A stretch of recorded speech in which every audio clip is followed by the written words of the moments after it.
लोकतंत्रात्मक गणराज्य बनाया गया कि शासन व्यवस्था का जो पावर है, शासन व्यवस्था जो पावर है जनता के हाथों में रहेगा। किसके हाथों में? जनता के हाथों में। लिखा हुआ भी है कि हम भारत के लोग भारत को कैसा बनाना चाहते हैं? संपूर्ण प्रभुत्व संपन्न बनाना चाहते हैं। संविधान किसके हाथों दिया है? ये सब व्यवस्था बनाने के लिए संविधान किसको हाथों में दिया है? यहाँ के लोगों, भारत के लोगों को दिया है। भारत के लोग अपना प्रतिनिधि चुनेंगे, वो जाके वहां पर कानून बनाएंगे या फिर जो भी इसमें व्यवस्था बनाई गई है वो व्यवस्था को लागू करेंगे। लेकिन सवाल यह है कि यदि हम संविधान को जानेंगे ही नहीं तो हम कैसा प्रतिनिधि चुनेंगे, किसको चुनेंगे? यहाँ पर प्रॉब्लम आ जाएगी। जब प्रॉब्लम आ जाएगी तो हम अपने अधिकार को नहीं ले सकते, हमको मने बरगलाया ही जा सकता है। इसमें देखिए संविधान में जो मूल बातें हैं, मूल्य क्या है इसमें लिखा हुआ है। मूल्य मतलब मानवीय मूल्य। मूल्य मतलब संविधान का मूल्य क्या है? मानवीय मूल्य। संविधान लागू होने के पहले मानवीय मूल्य नहीं था, जीरो था। मतलब कि जो भी यहाँ के लोग थे, खासकर बैकवर्ड क्लासेस के लोगों को मानवीय मूल्य जीरो था। मतलब सोशल स्टेटस जीरो। उसका समाज में कोई वैल्यू नहीं था, समझे ना? उसका समाज में वैल्यू नहीं था, न के बराबर था, क्योंकि सब तो रोक दी गई थी।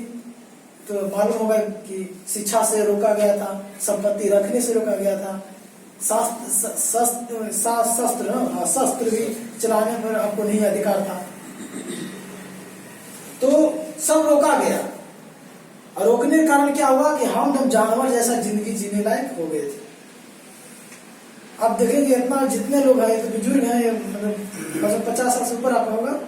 हाँ, तो इनके आगे, इनके पहले का पीढ़ी एजुकेटेड नहीं होगा है। आपके पहले का पीढ़ी मतलब पिताजी, क्यों? और उन लोग का पीढ़ी जो है, इनके पहले का पीढ़ी जज बना हुआ है, और हमारा आदमी पढ़ा नहीं है। कारण क्या था? वही कारण था जो मनुस्मृति लागू था, उसी का कारण था कि हमारे लोग पढ़े नहीं। उस समय मानवीय मूल्य जीरो था। मानवीय मूल्य का मतलब ये भी होता है कि सभी मानव का मूल्य एक समान होना चाहिए। भारतीय संविधान कहता है कि मानवीय मूल्य सबका एक समान होना चाहिए। मानव का जो वैल्यू है सबका एक समान। इसीलिए आप देखते होंगे कि कोई बच्चा यदि गर्भ भी होता है ना, उसको मारने का अधिकार नहीं संविधान देता है ना? उसका भी मानवीय मूल्य पर ख्याल रखा गया। कोई भी मानव हो, चाहे गोरा हो, काला हो, नाटा हो, मोटा हो, चाहे कोई भी जात का हो, कोई भी धर्म का हो, सबका मानवीय मूल्य एक समान होना चाहिए, भारतीय संविधान कहता है। तो मानवीय मूल्य बेहतर मानव जिंदगी जीने के लिए जरूरी है। यदि आपको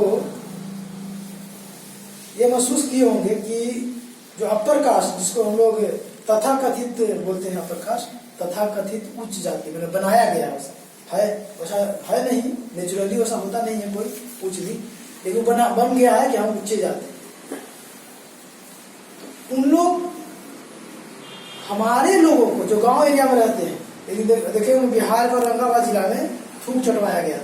मतलब वहां पर मानवीय मूल्य का हनन हुआ। बोला तुम हमको वोट क्यों नहीं दिया, इसलिए उसको थूक चटवाया। अभी के समय सोचिए ऐसा हालत। पहले कितना होता है? अभी भी ऐसा है। सोचिए पहले कितना, और सोचिए पहले कितना होता होगा। जब आज डेमोक्रेसी है तो उसको अभी थूक चढ़ाया, उसका मानवीय मूल्य जीरो समझाओ। अपर कास्ट पहले जैसे पहला होते थे, पहले होता था। इसलिए बेहतर मानव जिंदगी के लिए सबका मानवीय मूल्य समान होना चाहिए। बंधुत्व के भाव के पहले हम ये बताना चाहेंगे, ट्रायंगल जो है ना, ट्रायंगल शुरू बताया कि भारत का संविधान जो है सामाजिक क्रांति का दस्तावेज है। सामाजिक क्रांति का मतलब क्या हुआ कि भारत में समता, स्वतंत्रता और बंधुता दिखने लगे, तब जाने कि सामाजिक क्रांति हो गया। ये तीनों चीज जब दिखने लगे भारत में, तो हम समझ गए कि सामाजिक क्रांति हो गया।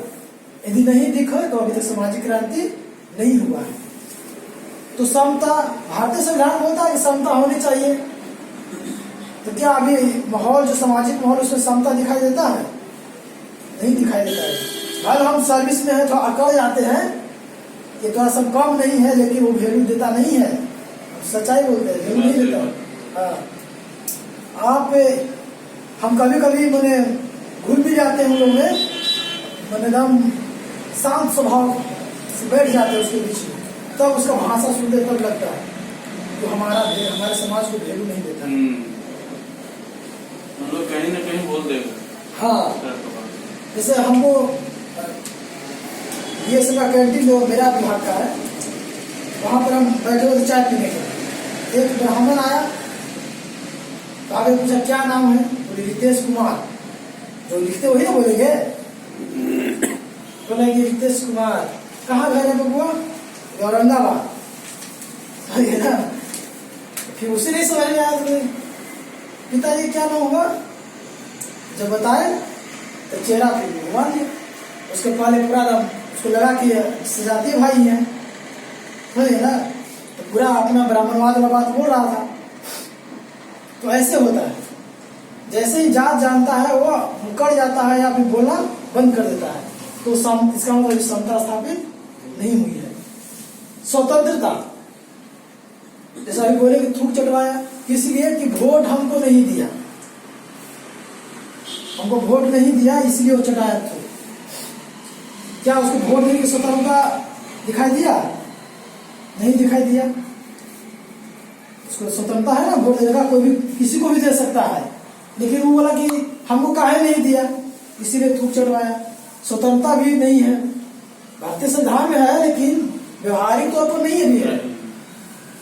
और जब समता स्वतंत्रता स्थापित नहीं होगा, तब तक भाईचारा नहीं बनने वाला है। बनेगा भाईचारा? जब तुम हमको इज्जत नहीं देगा तो हम तुमको कैसे इज्जत देंगे? भाईचारा तो बनेगा नहीं। क्या सिकंदर, भाईचारा कब बनता है? जब व्यवहार विचार मिलता है, तब भाईचारा बनता है। इतना लोग हम लोग बैठे हैं, कहीं ना कहीं एक दूसरे से विचार मैच करता है, तभी हम बैठे हैं, नहीं तो बहाना बना के कहीं घूमने चले जाते। तो समता स्वतंत्रता रहेगा तभी बंधुत्व की भावना रहेगा। और बंधुत्व जब तक किसी भी देश में नहीं होता है, वहां पर एकता नहीं हो सकती। इसका ऐतिहासिक सबूत भी है। जब हम लोग को हथियार चलाने पर रोक था, शस्त्र चलाने पर रोक था, मतलब 85% लोगों को रोक था, तो 15% क्या उखाड़ लेंगे मुगल के सामने? उखाड़ लेंगे। हम लोग को रोक दिया, हम लोग को चलाने ही नहीं आता है, तो मुगल आया, अंग्रेज आया, तुम लोग रोक नहीं पाया, तब ना आ गया इंडिया में, लोग रोक नहीं पाया। तो वही बात है, देश की एकता टूटा ना, एकता टूटा, खंड खंड हुआ। इसीलिए किसी भी देश में एकता को बढ़ाए रखने, बंधुत्व की भावना होना आवश्यक है। संपूर्ण प्रभुत्व संपन्न, इसमें लिखा हुआ था, संपूर्ण प्रभुत्व संपन्न, तो मतलब जनता द्वारा निर्वाचित लोग ही हम पर शासन कर सकते हैं। ये बात हुआ। दूसरा बात ये भी हुआ कि संपूर्ण प्रभुत्व संपन्न राष्ट्र बनाना है।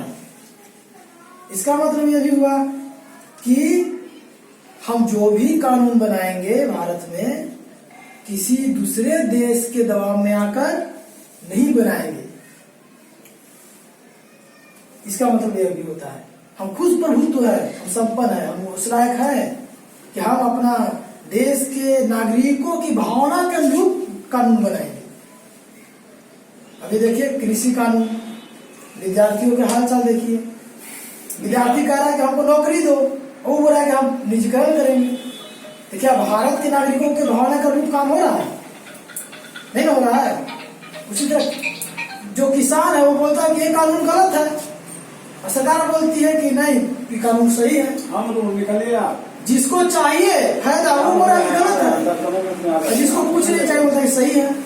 तो ये नागरिकों की भावना के रूप कानून नहीं बनेगा तो दिक्कत होगा। तो अभी हम लोग BS4 के माध्यम से 2022 में BS4 के माध्यम से, देखिए इसमें लिखा हुआ है, क्या लिखा हुआ है, भारतीय संविधान समान सुरक्षा एवं संवर्धन। ये जो चार शब्द है, इसका मतलब बहुत बड़ा चीज है। हम लोग यहाँ पर इकट्ठा हुए हैं, इसीलिए इकट्ठा हुए हैं। संविधान ने हमें सब चीज दिया, क्या उसको सम्मान करना हमारा नहीं है, कर्तव्य नहीं बनता है? पता है ना, सम्मान करना है, सुरक्षा करना है।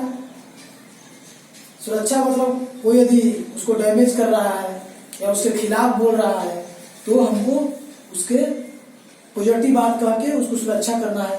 फिर संवर्धन, इसको बनाए रखना है भारत में, क्योंकि हमारे लिए ही है ना, सामाजिक क्रांति का दस्तावेज है भाई, कि सामाजिक क्रांति होगा तो हमारा विकास होगा, इसीलिए उसको संवर्धन करना भी हमारा ड्यूटी है।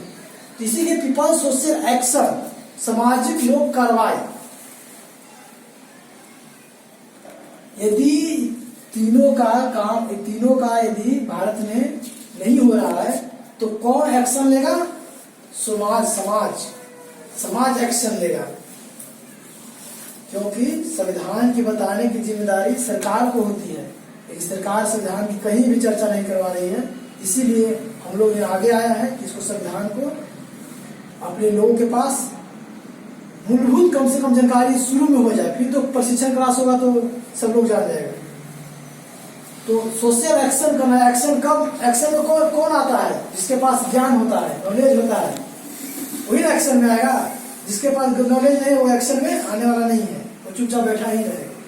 तो हम इस BS4 के माध्यम से हमको प्रशिक्षण लेना है और इस अभियान में जुड़ जाना है। जो भी जानकारी है अपने घर में, अपने पड़ोस में, ऑफिस में थोड़ा थोड़ा जानकारी देना है। तो हम चित्ररंजन से जो हम लोग कर्मचारी जनार्दन है तो